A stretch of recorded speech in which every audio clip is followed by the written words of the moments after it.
Garda, welcome to our talk here tonight at the Blessed Edmund Rice Centre in Westcourt, organised by the War of Independence Commemoration Committee and Callan Heritage Society. Our talk is called Conscience and Conspiracy in Callan, December 1922, which deals with a series of events that occurred in this area during the period of the Irish Civil War.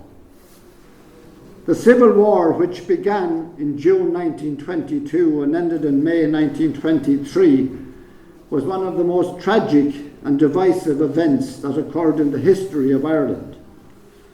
It divided communities and families and left a sad legacy of division up to very recent times. And thankfully it is now fading into the past. But history is history, and we cannot change the past. What happened, happened. But we can learn from it. If not, we may well be condemned to repeat it.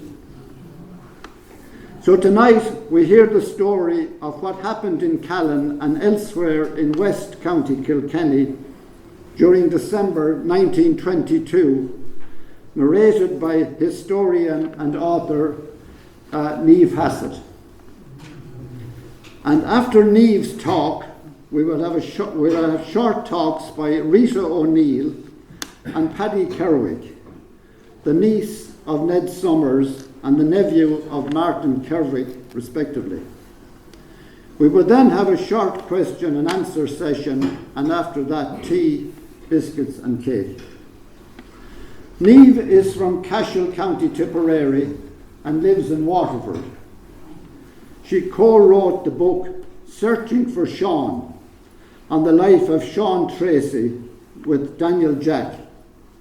She runs the Camorra na Oglig Facebook page, which is dedicated to remembering those involved in the fight for freedom from the revolutionary period.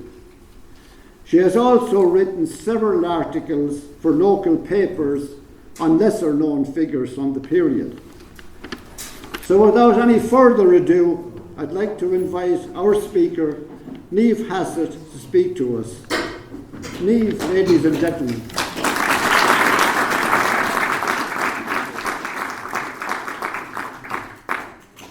Hello everybody, it's an absolute honour to be here tonight in Callan to talk to you about the events of December 1922. I'd really like to thank the Commemoration Committee and the Heritage Society for organising this, and thanks very much to Joe Kennedy, who really coordinated everything with me for tonight.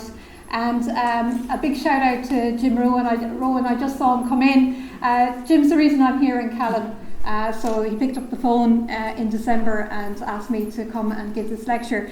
But the reason he asked me to come and give the lecture is because I delivered this lecture in the, or talk rather, in the Rower in Kilkenny as part of the Éagsistí Rua Festival. And that was because Michael Power, who's sitting here from Drangan, rang me and asked me had I anything interesting I'd like to talk about on the Civil War in Kilkenny. And next thing I knew, I was standing in the Rower talking about this. So look, I got out of the Rower alive. I hope to do the same here tonight. You all look very friendly, so hopefully you'll be kind. But I'm really excited as well because tonight we have the family members of two of the main protagonists speaking tonight, and that is an insight that we're all going to be extremely privileged to get. So what happened on this night that I'm talking about, it's really centred around one night, and that's the night of the 14th and 15th of December 1922. It was a night on which a joint force of Kilkenny and Tipperary IRA took three Free State garrisons. They were Callan, Thomastown and Mullinavat. It was a relatively small force of IRA, and I was shocked when I first discovered this. The first question that sprang to mind was, how was it done? Why was it so easy? And if it was so easy, why didn't it happen again and again in the Civil War as the war progressed. So I started off trying to answer those questions, and I got a lot more, far more interesting questions as I was trying to answer those, and hopefully I've answered at least some of them tonight. But for me, I certainly came out of it with what I feel is a deeper understanding of the Civil War and the events around it and the people who took part. And this sort of, for me, is a linchpin moment in the Civil War. And in it, it's sort of, you can describe every form of conflict that a civil war encompasses. So I'm hoping that tonight that you'll all walk away with a sort of an idea of what I'm talking about. So I will admit before I start, as now known, I am from Tipperary. There are a lot of Tipperary men featuring in this talk, and that's because there was an awful lot of Tipperary men in Callan on that night. So forgive me that, and we'll crack on anyway. So for the people who aren't history nuts, I'm just going to give a very brief outline of where we are in the Civil War in December 1922. It's going to come as no surprise to anybody that the Free State had an absolutely honeymoon start to the Civil War. They swept through the country, they took all the cities and towns, and if you were to ask anybody at the beginning of August, how long is this Civil War going to last? The smart money was that it would be over within the month. But what happened was the IRA realised very quickly that line fighting wasn't their forte. They had neither the equipment nor the numbers to support such an action. And so they went back to their guerrilla tactics that had served them so well through the Tan War. In addition to that, Lynch has embarked upon a campaign of destruction of the infrastructure. His aim is to bankrupt the Free State. So the IRA are targeting bridges and roads and tax offices and public buildings and the railway lines as well. Anything that will stop the Free State doing business. And while I suppose bankrupting the Free State was never going to happen, nonetheless the cost of the war is really mounting, and the Free State are very, very anxious from September onwards to just finish this war and get it over with. And so the church has already come out in favour of the Free State.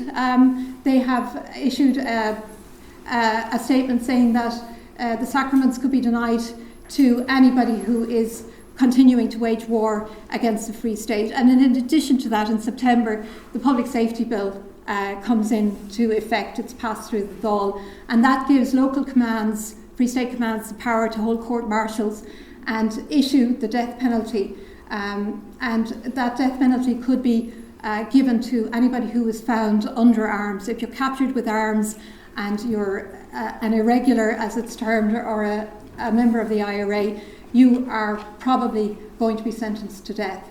And that is sort of, there's a sort of feeling of disbelief among the Republican population that anything so ruthless would be done. And then November the 17th, we have 4 young men in Dublin who are captured under arms, are taken out, and they're shot after a very brief court-martial. 2 days later, another 3 have been executed, followed a short while later by Erskine Childers, and then on the 8th of December, not a court-martial, but 4 summary executions of Republicans who have been in prison since July. Everybody probably knows their names: Rory O'Connor, Joe McKelvey, Dick Barrett, and Liam Mellows are taken out and shot in reprisal for the killing of Sean Hales, who is a Cork TD. So things are very grim. There's a sense of disbelief within the IRA ranks that the Free State are ruthless enough to do this, but they sure are. So what about the state of Kilkenny at this point in time? Well, the man in charge is a Tipperary man. Hello, here's our first one for the night. This is John T. Prout. He's from Dundrum, County Tipperary. He was in the US Army, and he served in the First World War, and he rose up to the rank of captain there. He got the Croix de Guerre. He was quite a good soldier, and he has taken a commission in the Free State Army. He was in the IRA in Tipperary, but only in a training and intelligence capacity. So he is the leader in the Free State. He had a brilliant start to the Civil War. very decisive in the Battle of Kilkenny in May. He took control and he basically got the IRA out of Kilkenny city. And then he went through Waterford, Carrick, Clonmel, and the line fell before him. So he at the moment is stationed in Kilkenny, that's his headquarters, and he's administering the 2nd Southern Command from there. So on the IRA side, I suppose there's no great secret, but most of the Kilkenny IRA went pro-treaty at the time of the split. And so the IRA within Kilkenny is a greatly diminished brigade. It is a shadow of what it was, and they are severely lacking arms and ammunition, and there is it's pretty grim for them. There's 5 ASUs operating, but operationally they're not being very effective because they're hampered not only by the lack of arms but a hostile population. Unlike like most of the country, the people are tired of war and they want it to stop. So there is a rise in the amount of information that's been given through August, September. A lot of information has been given about movements of IRA people. They're being picked up. So it's a very difficult environment. But it's the shortage of arms that is their initial problem, and that is what the night of the 14th and 15th was meant to address. So before I get to Callan, though, I'm going to stop off at Carrickmines a few days previously. This was the 9th of December. There was a very similar operation in Carrick. So at about, I think it was about 9 p.m, 100 IRA men came in. They had taken their boots off about a mile outside the town. They were made up of Cork and Tipperary IRA men. And they entered the town, and there was 2 parties. The smaller party went up to the workhouse, which is where which is up here. That's where the barracks, the barracks have been burned, so this is where the soldiers were stationed up in the workhouse. So Tom Barry, Dinny Lacey and Bill Quirk were at the head of that group. They took over the workhouse very, very quickly. There were only 9 soldiers on duty in the workhouse. They were quickly overpowered and disarmed. There was a total of about, I think it's 85, but there was 90 on the census in November. So somewhere between 85 and 90 people, soldiers stationed in that workhouse. Where were they all? It was a Saturday night. They were down the town having a lovely time. No outposts around the town. That's where the second party, who were led by Micheál Sheehan, came in. They patrolled around the town, and they picked up all the IRA men, all the Free State soldiers who were out having a drink on a Saturday night. I think there was 30 of them picked up in the cinema. So they called around to houses, picked them all up, and they were all brought back up to the workhouse, brought into the guardroom, and kept covered there by some armed guards. And meanwhile, the rest of the IRA went and emptied the workhouse of all the equipment, all the guns. They took the lorries. They actually had so much equipment leaving, they had to requisition 2 lorries from the town as well to carry all the gear. They had Lewis guns, rifles, ammunition, uniforms, boots, everything you could imagine. Boots were always in high demand with the IRA because they couldn't really go down and buy any, and coming into winter they definitely needed them, so it was a big boost. Anyway, they held the town for about 4 hours. There was no resistance except one, and it was a Kilkenny man, Lieutenant James Gardner. He drew his gun down at the West Gate, and unfortunately he was shot. And apart from that, there was no resistance in the town, and the Republicans held the town for about 4 hours, and then they drove out of the town. Barry went one way, and Lacey, Quirk and the men headed over Slievenamon with the rifles, and they headed for Ballingarry. So that was a taster of what was to come. The next time we meet the Collins is on Tuesday, the following Tuesday, the 12th of December, up in the Ballingarry area. So 2 Free State patrols, one from Feathers, one from Callan, encounter 3 or possibly 4 columns of the IRA in 2 separate locations about a mile apart. And there's a firefight. And in the firefight, in the one at Listenbrock, 11 IRA men were captured, and Sean Reardon was gunned down by machine gun fire, and he died of his wounds. I would say I'm not very military. I don't have a great military mind, but even I would have said at that point, hang on, what's going on? Why are the columns together? Why are there so many people together? Something must be afoot. So the one column had to retreat, and so the rest made their way down to Kilmanagh, which is where they were waiting for the next episode. And the next episode, of course, is the 14th and 15th. It finally got there. So what happened on the night of the 14th? First, before I do, I want to introduce you to the men who were planning this operation. This first man, his name is Tom Bellew. He's from Louth, but he is he's the 2nd Southern Division organiser for the IRA. And he's in Kilkenny trying to bring back new life into the Kilkenny IRA. And he is painfully aware of the lack of arms, and he needs to do something about it. This man, and I thank Paddy Kerwick here very, very much for this photo here. This is Martin Kerwick, one of the Callan men involved. He was a Free State soldier. He was Lieutenant Martin Kerwick, and he was the OC of the Callan, of the barracks in Callan. This, of course, is Ned Summers. He is a staff captain of the Free State Army, and he is based in Kilkenny, and he does his rounds around Kilkenny, all of the barracks around. And this man is a Tipperary man. That's Mick Fitzpatrick. He's a divisional quartermaster, and again, very involved because he's aware of the issue with arms. And this man is Bill Quirk, and he's Vice OC of the 2nd Southern Division. So as such, he is the Director of Operations, and he was in charge of the operation on the night of the 14th and 15th. So those are the people involved, and now I'll start to tell you the story of Callan on that night. So about just after midday, I think sometime after midday, Captain Summers and Lieutenant Kerwick get into a motor car, and they say, we're going to Kilkenny. And on their way out, they pass the sentry, and the sergeant of the guard is there, and they say, Summers says, can you give me your revolver? And for some reason, he borrows the revolver from Sergeant O'Neill.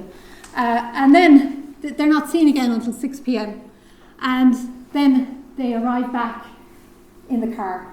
And Summers gets out of the car, and he's really excited. He approaches the sentry, and he's waving a piece of paper, and he says, we have a truce. This is great news, we have a truce. And he's delighted, and he said, whatever you do not fire a shot, because then we'll be in breach of the truce. And in great spirits, he says, come on, Summy, come down to the canteen with me, and we'll have a celebratory drink. Now, it's 6 o'clock, canteen is just opened, and it's tea time. Perfect time to come in and spread the word about the truce. They head down to the canteen, and Ned puts a pound, I was going to say €1, he puts a pound down on the counter, and the drinks are on me. Those are the days that you could buy a lot of drink for £1. But anyway, there's absolute celebration in the canteen. All the soldiers who are coming in for their tea, they're all delighted, they're relieved, everything is good, and there's a great sense of joy in the place, I suppose. So meanwhile, the IRA are actually coming into the town. They're already on their way in, and they're waiting for Summers to come out and give the signal to start the attack. They pick up a couple of soldiers who are on the street, they bundle them into a side street, they remove their caps and their coats, and they hold them there for a bit. But there's a spearhead party of 4, and they're there waiting for Summers to come out of the workhouse, and he does that at 6:30. He comes out, and the signal is either a lamp or a match to be lit at a certain spot, and he gives the signal, and the attack starts. So the spearhead come, they take out an outpost. Unlike in Carrick, there are plenty of outposts in Callan. So these men are doing their job. This isn't a slack town like Carrick was. They come, they take the first outpost, knock the guard out nice and fast, and then they're about to head for the workhouse. Now, at 6:40, Lieutenant Martin Kerwick is at the sentry post at the workhouse, the front of it. And he says to the guard, the sentry on duty, he says, what's the number of your rifle? And the sentry gives him the number of the rifle, and he says, oh, come here, give it to me. And the sentry goes, no. So he must have sensed something was afoot. Now the sergeant of the guard is there, and he's watching on, and he sees Martin Kerwick pull his gun on the sentry. And now he doesn't know if it's a joke or not, but he pulls his rifle out and he discovers the magazine is gone. There's no magazine in the rifle. And he blames Lieutenant Doyle for this, who is the third officer in on this night. So at this point, Mick Fitzpatrick walks up dressed in a trench coat, and he salutes the lads. How are you, lads? And he walks past them, and he goes to the guard room, and he pulls his gun, and the next thing, 3 more men rush the guard room, and they disarm the guards in the guard room. But while they're doing that, shots have been fired in the guard room, and it is enough to alert the sentries at the other side of the workhouse. But Ned Summers is over there, and they're obviously on alert at this point. Summers comes in and talks them into handing over their weapons to the IRA men who are with them. And they all are brought to the guard room in the... I should have mentioned, this is the workhouse in Callan, because the barracks had already been burned, so the garrison is stationed in the workhouse.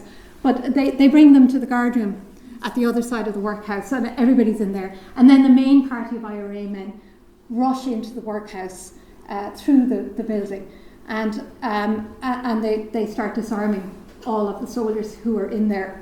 Now, I'm going to bring you down to the canteen now, and there's a young Free State soldier called Thomas OSullivan there, and he's from Callan, Mullinavat, another Tipperary man. I am very sorry. But the reason I'm using his evidence is because he actually knows a lot of these IRA men by sight, because a lot of them are from close to him. So he knows, he can identify who they are. And he says he's there, everybody's happy because there's a truce on. He's just finished his tea and he's heading out. And he spots Lieutenant Doyle walking in with Bill Quirk, because he knows it's Bill Quirk. And Bill Quirk has a gun in both hands, and he walks into the canteen and he shouts the hands up. Now, Sullivan has already turned around because he's a bit interested to know what's on, because as far as he's aware, there's a truce. So while he was a bit surprised to see Bill Quirk, he wasn't alarmed. But then he suddenly realises that there was good reason to be alarmed. There's about 12 soldiers in the canteen. They're all disarmed, and they're all brought down to the guard room.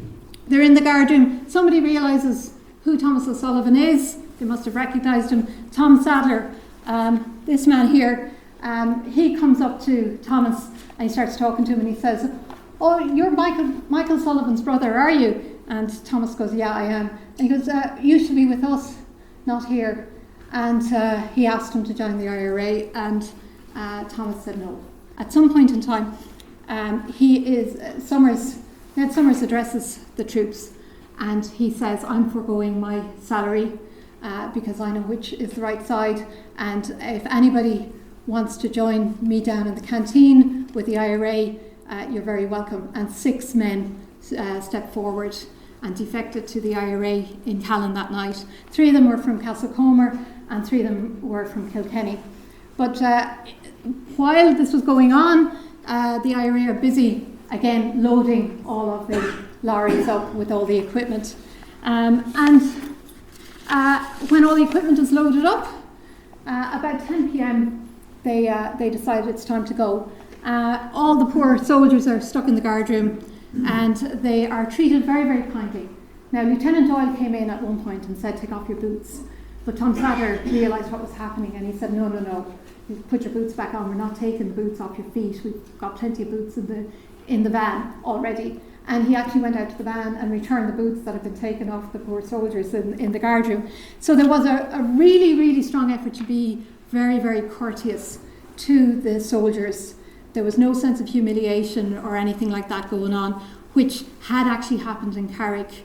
Now, I would say it wasn't the Tipperary men who were responsible for that. And if anybody wants to know, I'll tell you the full story later. But let's say Tom Barry doesn't come well out of it. So anyway, the lads are in the guard room. Somebody comes in and says, right, we're going. Sorry, so yes. Oh, somebody says, we're going now. Don't move for 15 minutes until you hear the truck's gone.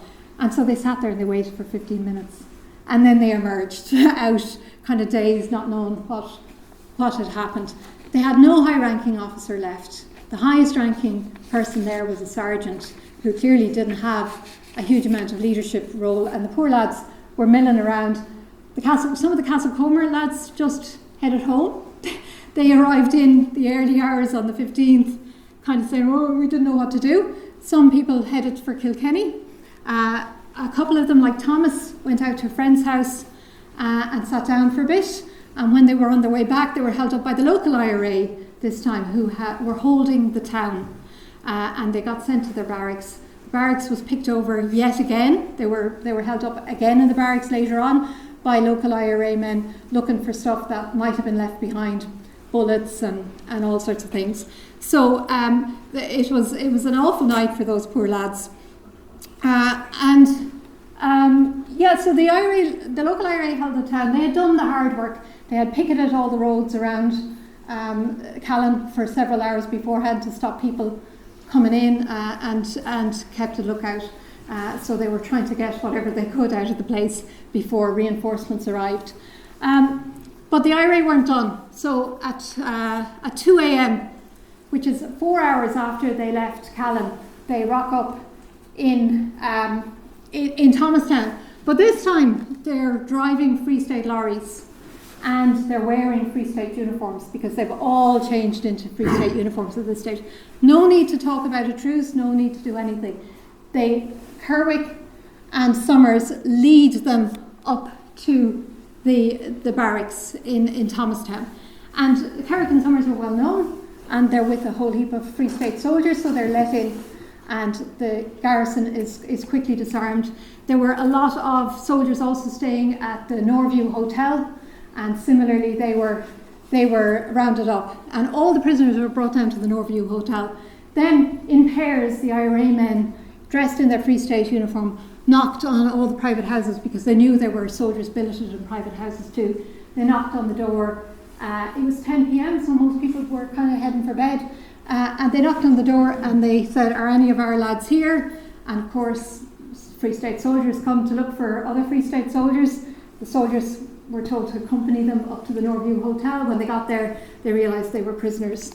Now, there was one little bit of a struggle early on because at the sentry post at the barracks in Thomastown, one of the sentries recognised one of the IRA men in his Free State uniform, and he got suspicious and he went for his gun, but it was actually pulled out of his hand. So there was an attempt to stop them there, but it came to nothing. The only resistance was put up by the Civic Guard.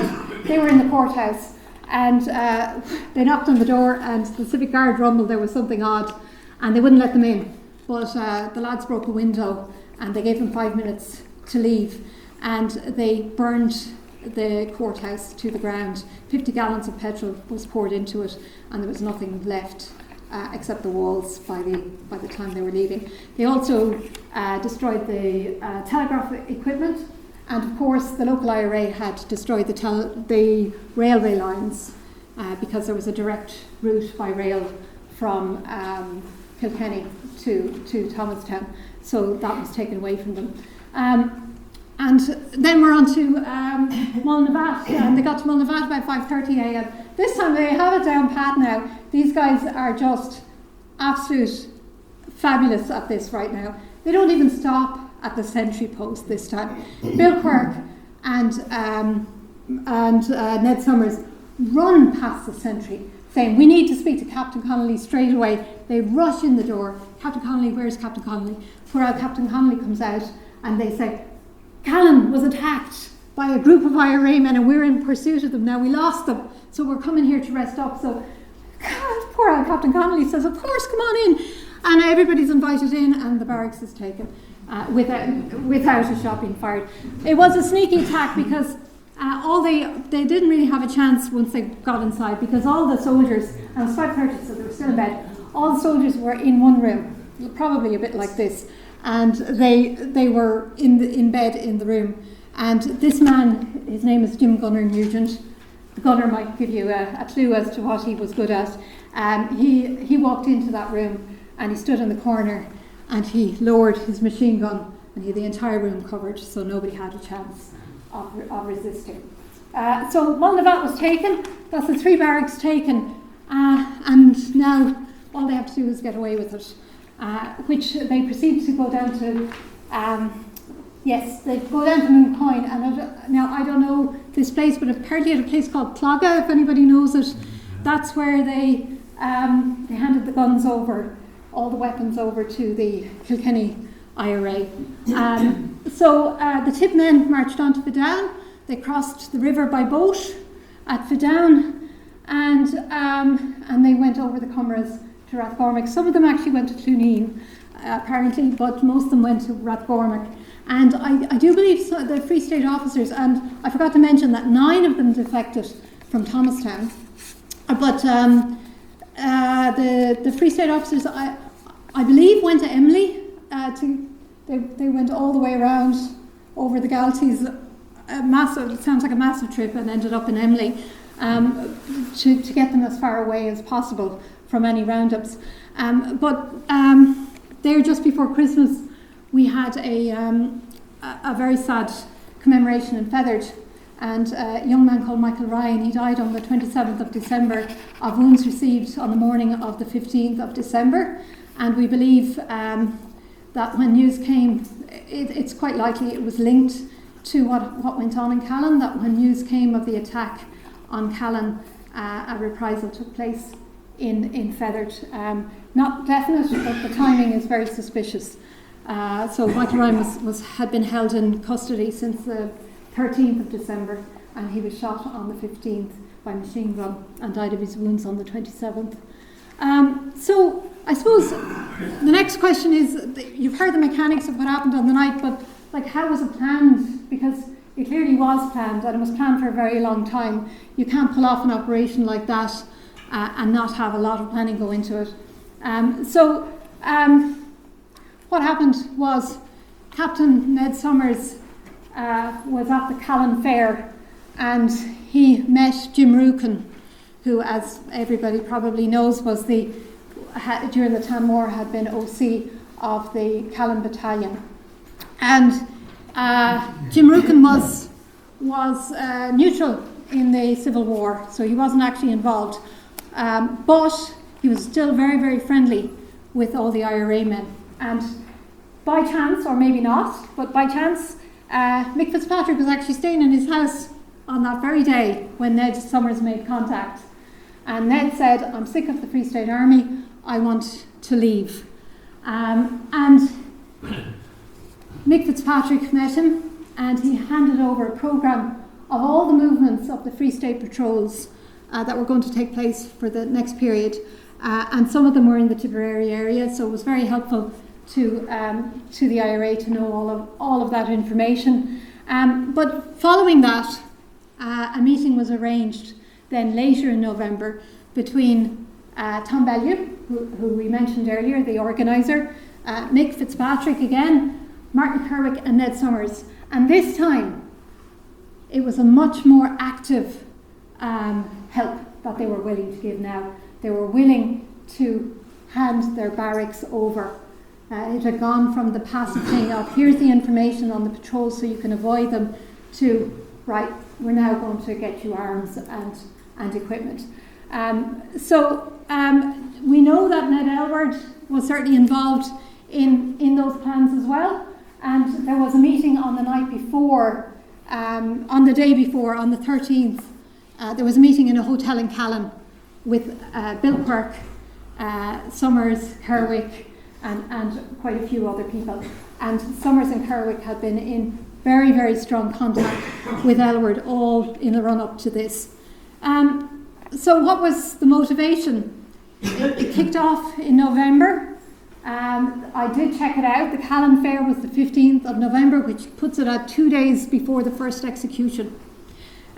So when Ned Summers made contact with the company, with Jim Rukin, trying to get contact with the IRA, he wasn't motivated at that moment by the executions. But at that moment, he also wasn't willing to give his barracks away either.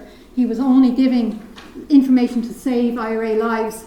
But the next meeting, they were much more active about what they were doing. So the only thing that would probably have changed in there was the fact that the state executions were happening. And certainly I do believe that that's my own opinion, is that's what motivated them. That was the last straw for them. They weren't willing to stand by and watch the state execute fellow Irishmen. But Stan Breen puts it quite well.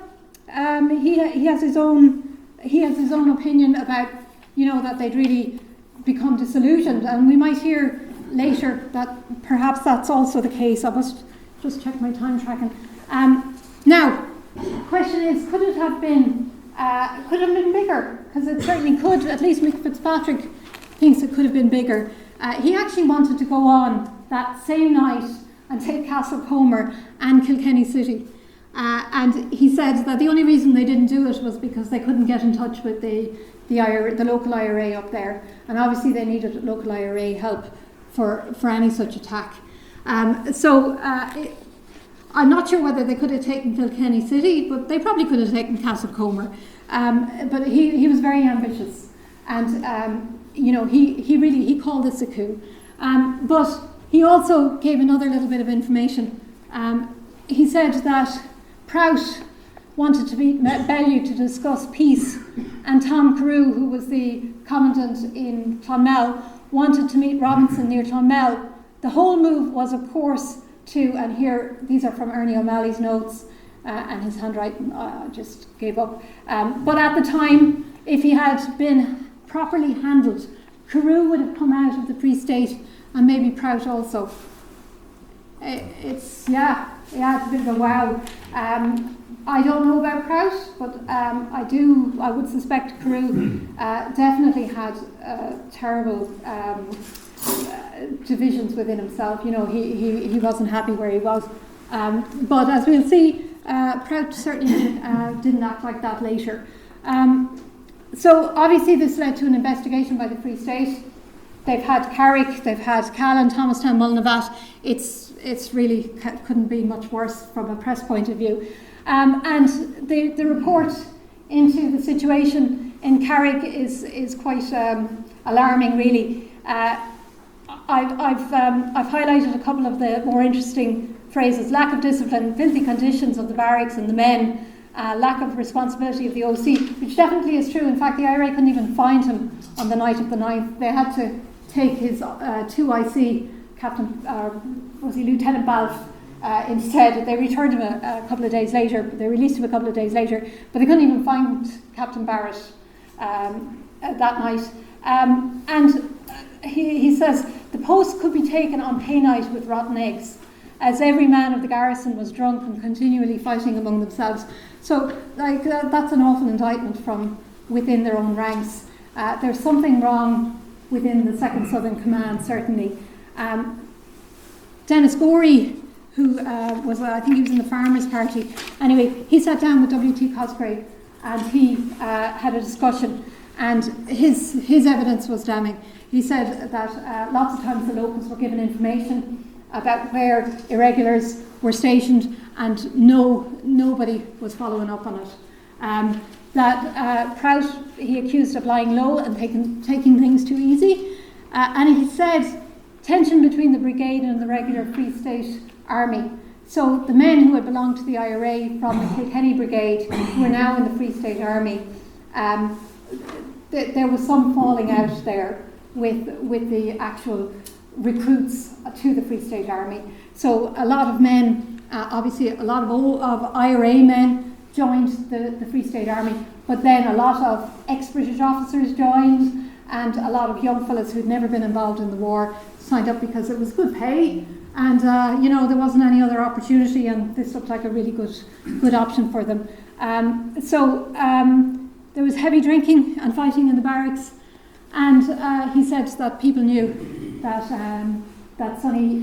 Kerwick and Summers were actually hanging out with Ned Elward at his house in Callan. And the cabinet, when they heard all of this, they said he has to go, Prout has to go. And Dick Mulcahy said no. So Dick Mulcahy's chief CNC, whatever the term is for the Free State Army, was the head guy, and he said no. And he just ignored the cabinet's demand. What was the results? Well, new life certainly injected into the Republican side. It was such a coup. They were absolutely delighted. Huge morale boost.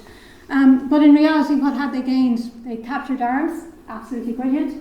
But, they had no ability to hold on to their position or onto any prisoners. So the Free State soldiers were able to go back. They got new guns and they were back the following day.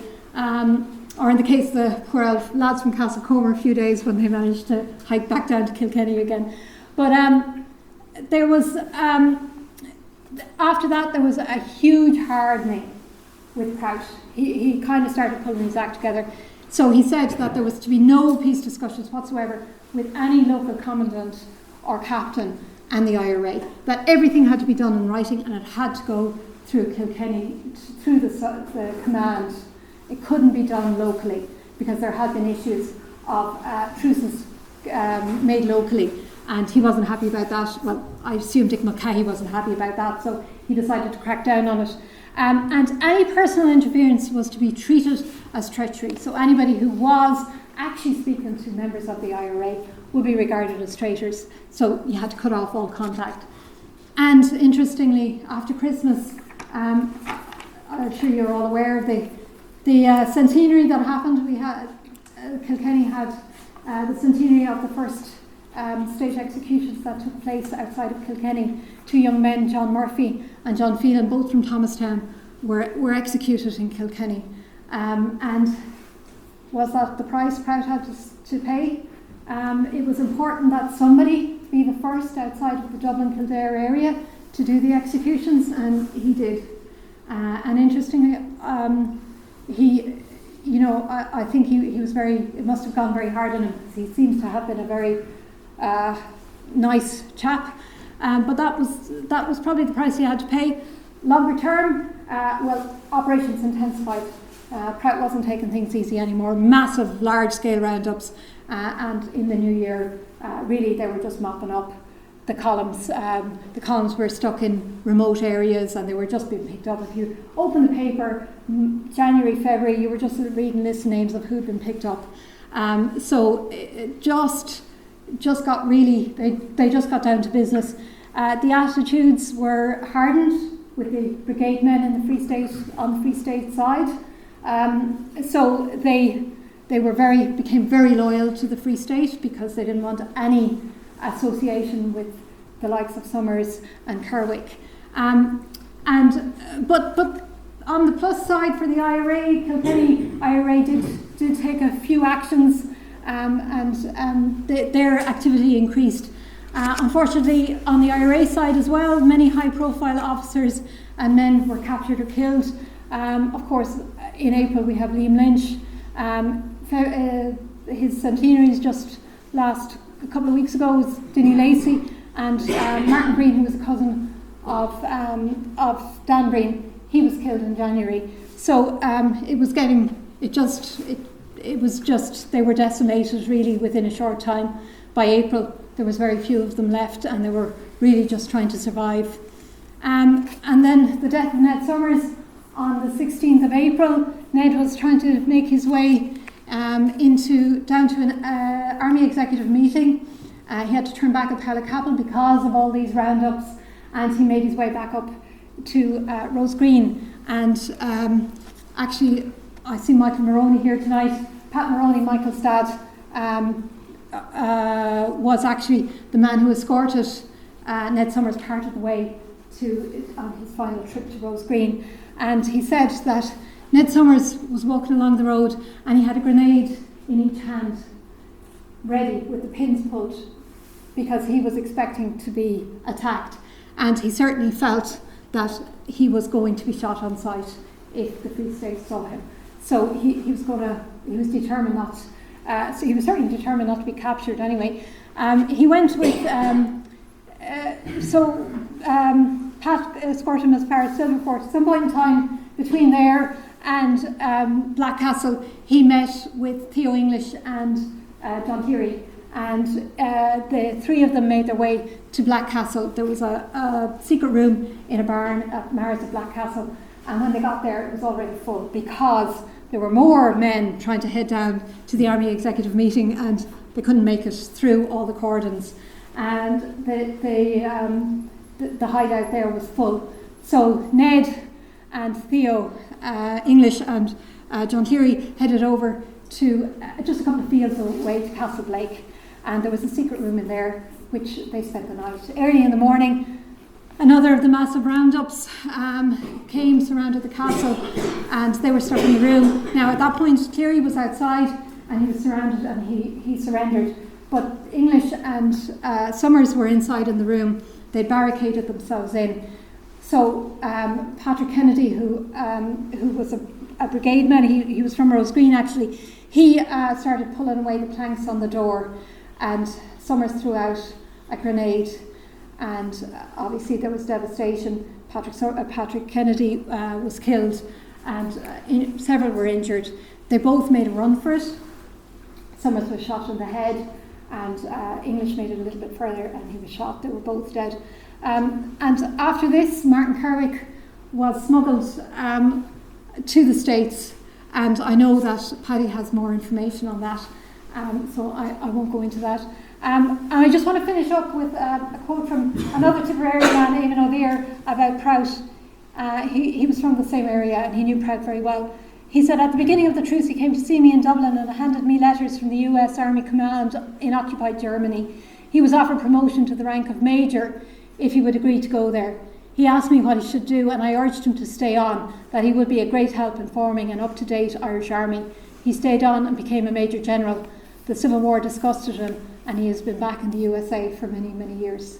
So a sad end to everybody in the story, I think.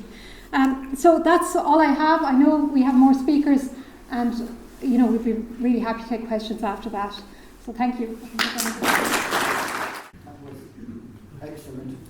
A lot of new information that we never knew before, and a lot of us have, spent a lot of time studying the history of Callan, but the bulk of that was all new, and it's wonderful to hear it. And we have here tonight Rita O'Neill, who is a niece of Ned Summers, and Rita wants to read some letters and say a few words. And after her, then Paddy Kerwick, who is a nephew of Lieutenant Martin Kerwick, will speak to us as well. So I'd like to invite Rita to come up, please. I'm really to stand. Well, we grew up with news of our Uncle Ned, and I am his niece, and we didn't know a whole lot about him. It was. We knew that he died. He was killed in Rose Green in the Castle Blake, and we knew that he worked in Mallerstown Mills, and we also heard my late father talking about the many raids that were done on the mill during the Black and Tan War, and during the War of Independence. They were raided so very often, and the corn in the mill was thrown around the place. Everything was disturbed, and that happened night after night. So that they were tormented with that. But of course Pat, Ned's brother, and Ned were very much involved in the War of Independence. And Pat probably went back up to the Found, and up near Kilkenny, but Ned was working at the mill, and he was very much involved in Callan at the time. I heard my father say that he was involved in concerts. He wrote poetry. He was studying English. He came from a family of 14, and the family they went as far as primary. They went as far as 6th class, and after that they self-educated themselves, and they were great musicians. Everyone in the family was a musician. Ned was a poet, and we have some of his poetry. And it is quite good. It's all about his home place. I have here now, when he was shot in Rose Green, there's a plaque above to Theo English and to Ned Summers. I have a letter here from, I'm going back to family now. I'm leaving all the details of the fight and everything, and there are loads of accounts of the last days of them and how they took over, how they handed over the barracks and all that. There's that account in especially in the revolution that OSullivan Welsh, he wrote a big account of it, and I'm sure that he has good reason to that it is what happened. And Neil, I must congratulate you on that wonderful lecture. It was great. And great, it's wonderful to see, to get verbatim of what happened at the time. Now, this is a letter, this is going back to family, and making sure that you know that when a death occurs in a family, it brings heartbreak. It is from 27 Main Street to Prairie, the 21st of June 1923. My father was a great letter writer, and obviously he wrote to Theo English's mother, May English. He wrote to sympathise with her on the death of her son. Dear Mr. Summers, I trust you will forgive my apparent neglect in answering your letter, your two very sympathetic letters, for which I am ever so grateful. I have not had the heart to write to anyone as yet, but was hoping to have my dear boy's memorial cards long before this. The photo of him got lost in the office, and I have had to search for my friends for another one, which I succeeded in getting. So you may expect a card of dear Theo's in the near future. I will remind you that because the Free States were in power at the time, there was severe censorship on what was published. It is too bad to think of our dear ones gone from us, cut down in the prime of their young and promising lives. But we must be satisfied with the holy will of God. They have died for Ireland, and that is everything. May God have compassion on all those who have shared the same fate. Your letters were opened at the last one, your letters were opened, although the last one need not have been, as my brother-in-law lived at 51. The others I got in the last week in June. Theo has 7 brothers to mourn his loss. The youngest is not yet 2 years, and his dear father died last September without seeing him, which he felt very much. Theo was always a boy of cheerfulness and had a wonderful character. If your dear mother is alive, will you ask her to remember me and Theo in prayer, as I consider we are all friends in distress. I am not getting ill. I am not fretting. It would be better for me that I could cry, but I can't. This is blotted out, but I simply can't. Although hoping he is happy. With regards and many thanks, I am sincerely yours, May English. And that's from Theo English's mother, who, just to tell you that these things that happened brought heartbreak. They might have been glorious takeovers and glorious whatever, but the heartbreak in the family was severe. I also have a letter here from, I hope I have it, but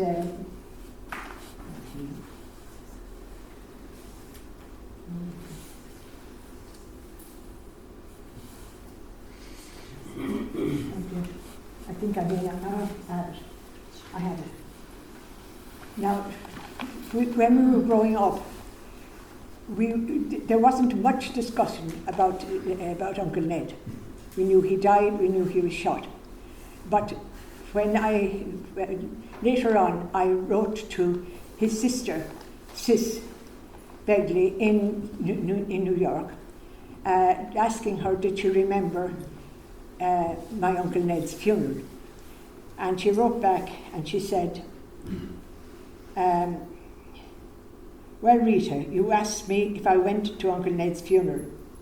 When Mum and Dad heard the news about Uncle Ned, R.I.P., as far as I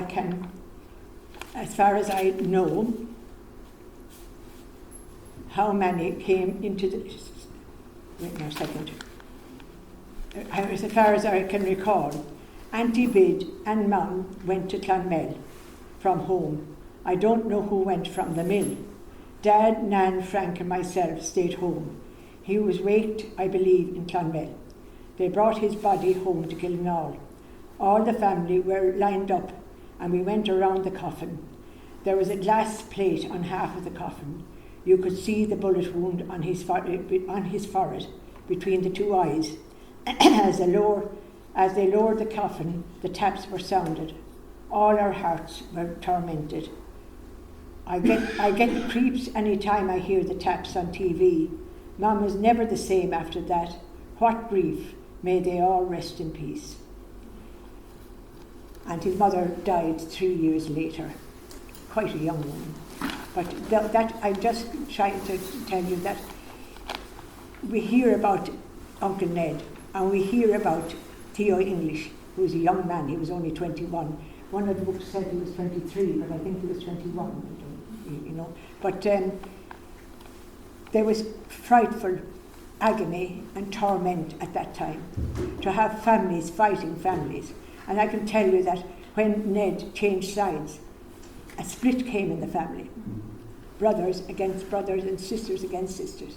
And it was a dreadful time in Ireland, a shocking time to think 6 months of people who knew each other. I mean, Ned knew the people that were coming to take over Callan. He knew every one of them. He had fought with them in the War of Independence. He knew every single one of them. And was he going to kill his friends? I don't know. He had been talking, hoping for a truce. He had been talking peace. And for a man who wrote poetry and played and sang and was a wonderful singer, that's the life he loved. And that's the life he wanted back. So, Lord have mercy on them all. And we'll remember them with pride.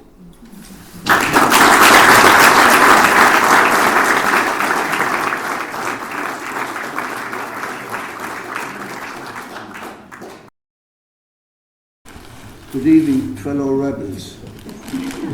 We've heard it all here tonight, and I'm here as nephew of Ned Summers. My mother was Nan Summers, his sister. Now, my father was in the farm across the road at the time, and the first he knew of the Summers was when they rented the mill next door. Now, my father was with my grandfather and his stepmother, and there was no young children really around the place, but he made the mill his home, and he loved Ned. Because Ned had great abilities, as we can see from the way he was. He was a great man on the stage and loved to go into all that. And as a result, we see the result when he went to deceive people and all the rest. He was real flamboyant about it. Now, he didn't shoot anyone. And the only time that he did kill somebody was in order to try and save Theo English, to let him off and try and get away at that time, which was in desperation, as said that he held a hand grenade with a pin out at that time. Now, I have here some little bits belong to my mother, because my mother was in the Common Amon, and she was feeding the number of men that would come there. Jim Gleeson used to come, and Tom Jinks, and various others that had been wounded or whatever, fed, and they were on the run at different times. And of course, that was during the War of Independence.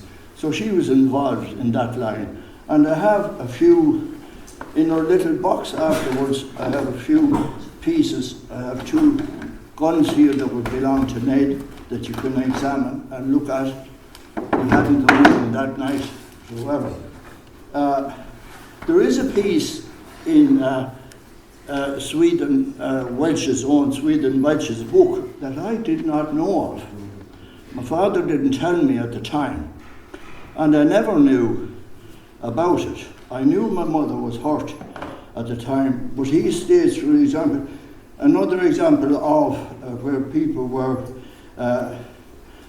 more or less injured or whatever as regards other people leaving or whatever. Another example was Nora Summers, sister of anti-treaty member Ned Summers, who was killed during the Civil War, receiving life-limiting injuries as an indirect result of the conflict, as her brother had to go on the run, because like Paddy Kerwick said, he was involved in the peripheral areas of some of the ambushes and all the rest of it. He was a wanted man, and before the Tans would come take him, he was warned, so he left. So my mother had to run the mill, as regards there was nobody else seemingly in it. And as her brother was on the run, the 18-year-old Nora was required to help in the corn mill owned by Ned. She began working full-time in place of her brother. She hurt her back badly when lifting a flour, a 4-stone weight onto the weighing scales. Her injury became worse over time, led to tubercular disease of the spine, which left her an invalid by her late 20s.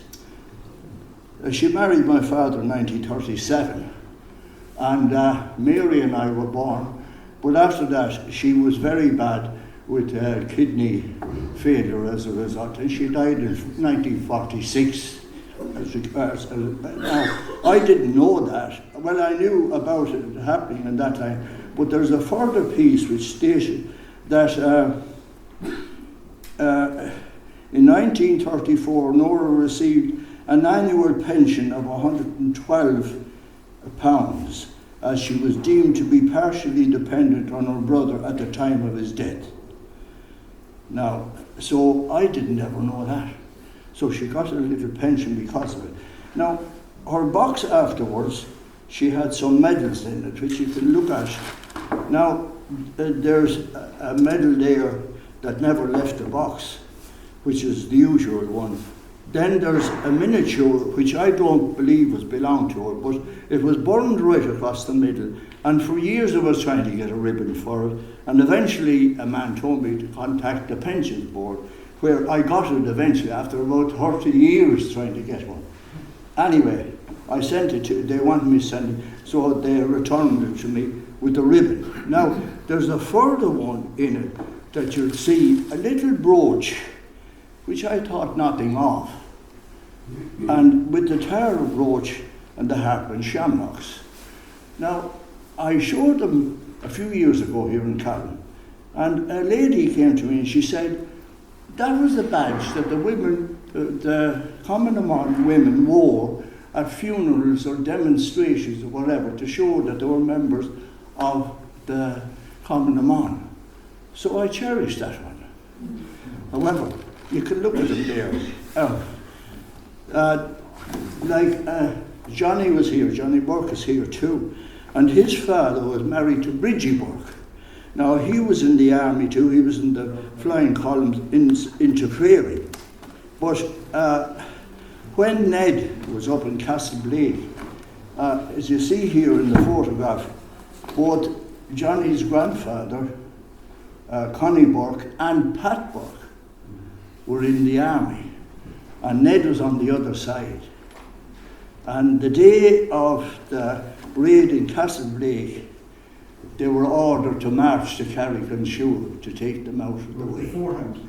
Pardon? Beforehand. Beforehand. It took about 3 days to go march and slowly from Clare all the way to Carrickmines, so they deliberately would not be near the area. Yeah. So now, all the happenings of the past. But however, anyway, anybody that likes to see the two guns, one is a tan, one a Webley, and you can have a look at it. Sean did a bit of oiling up on it last night for me, but however, you can look at that and see what you think of it. They're decommissioned. No, I'm not going to load it, I'd say. They're all decommissioned. And this is another one, it's a Belgian. Oh God, what is it? But that was the same weapon that was used the same type of weapon that was used to kill Franz Ferdinand in Sarajevo, which started the First World War. So now, that's just telling you some little thing about Neds Funeral. But my father really admired him well and was always put out with the fact that he was lost at that particular time. An awful tragedy in our history, because we were slaves under the British and had several holocausts in all our history. If you read your history, you'll find it all out. And now, I'm looking to have a statue put up in Callan to the men of the 7th Battalion who fought here at the time. They were the men that gave us the freedom that we enjoy today. So now, thank you very much.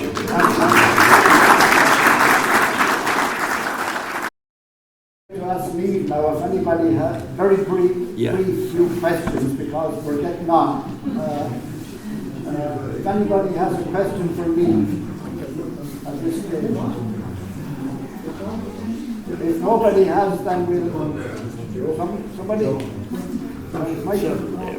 It's not a question really, but it's just a few maybe observations. Like I grew up in Zion, so I was very, very familiar with the Summers story and all that, because Jim Gleeson, who was married to my aunt, lived at Summers' mill all his life. He worked there with Ned Summers, and he was on the same side as Ned Summers in the Civil War. But the Summers' family were a very fantastic family, I would think, from the point that I'm interested in music, traditional music. Now, the Summers family were just steeped in tradition. Pat Summers was recorded by Kieran McMahon from Coldbrook or up around Ballingarry. They had a night up there, and Pat Gleeson and Jimmy Roach and Kilkenny and Jim Gleeson, they all played, and to play on Radio 1 at that time was a big thing, and we were all glued to the radio as a young fella and all that. Now, Jimmy Summers was a fantastic man here in Callan. Niles and Rita's father. He was a massive step dancer and taught step dancing here in Callan. Those things shouldn't be forgotten, I think. So like the Summers family were just a very, very Irish cultured family. Now, that carried on down to my generation. James Burke lives in Walton, another first cousin of all the lads here. John Burke, I soldiered with John Burke, this man's father, in Coltis in Kilkenny in the 60s. But like another link, you showed Connie Burke there in the photo. My father was in that photo as well. He served in the Free State Army with Connie Burke and all the others. Another story. But I'll tell you a funny finish up, and I don't want to be too long-winded. In the fight in Castlebake, Ned Summers tried to fight his way out, naturally, to free Theo English and to free himself. But in the thing, he'd thrown the hand grenade, and an army soldier, a guy called Paddy Callan, from my class near Coolborn Cross, actually where across the road from where Coolmore stood is today, that's where Paddy Callan lived.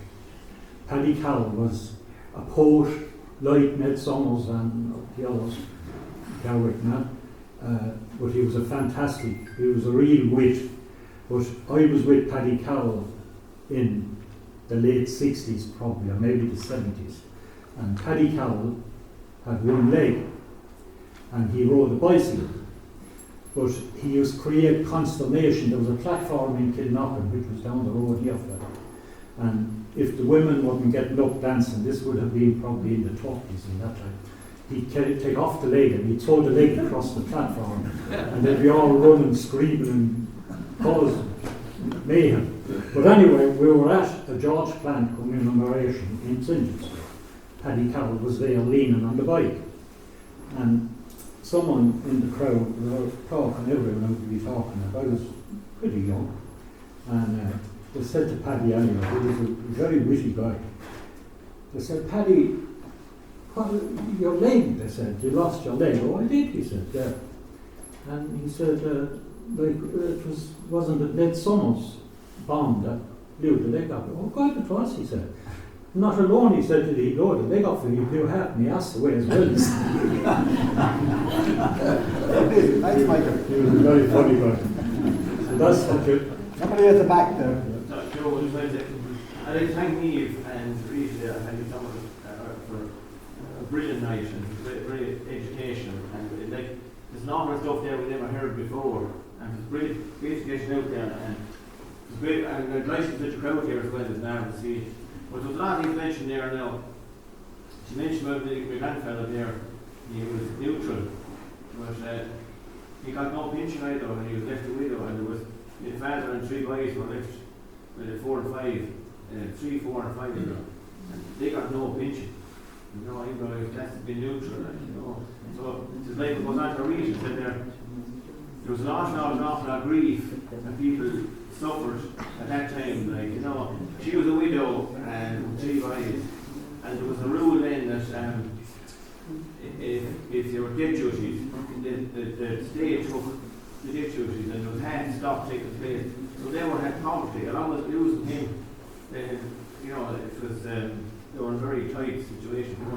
But it just goes to show, like, all the people suffered during that time. Think of all the women that were at home and the houses were raided. Like, if someone was in there, you think of all the people what the hardship went through. And we don't forget that. Like, going on, like, they don't be mentioned near enough. Like, they really kept the country going. And they were listening on their own, like, you know. But on a happier note there, and I'm sitting here at the back of the class, like I did when Rita taught me going to school. God, probably good the happy days or anything, you know. So, thank you for coming. Thanks, Jim. There's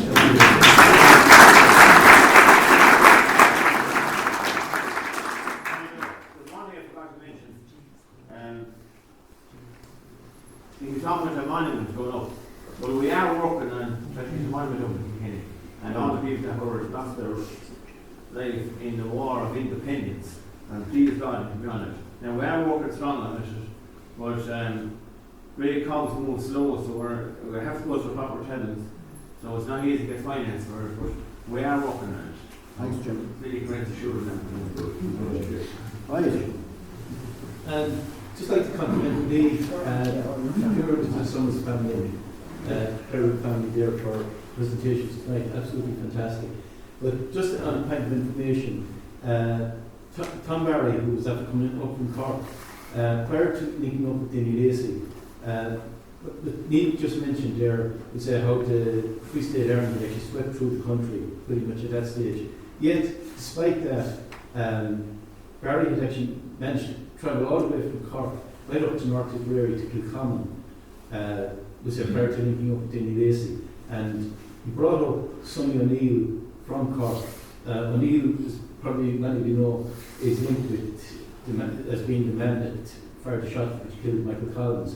But Barry brought him to Kilkenny along with 3 engineers which he left in Kilkenny on the instructions of Liam Deasy to supplement the North Tipperary efforts, we'll say at the time. Tipperary No. 1 Brigade was suffering severely at the time in their efforts to, we'll say, hinder the National Army in North Tipperary. And DC had previously met with Paddy Ryan Lacken outside Nina, and Lacken had asked DC for whatever aid he could send him, and DC had said that he'd send in one particular man who said would reorganise things. That was Sonny O'Neill. But he also sent 3 engineers who would say brought mine-making experience to North Tipperary at the time, and would say following their arrival in December of 1922, the anti-treaty side in North Tipperary made extensive use of mines in their attacks on the National Army at the time. But it was just incredible work, I think, on behalf of Barry, that he managed to literally travel through what we would say occupied country at the time, bringing such a force with him, and then travelling back down to link up with the new Thank you.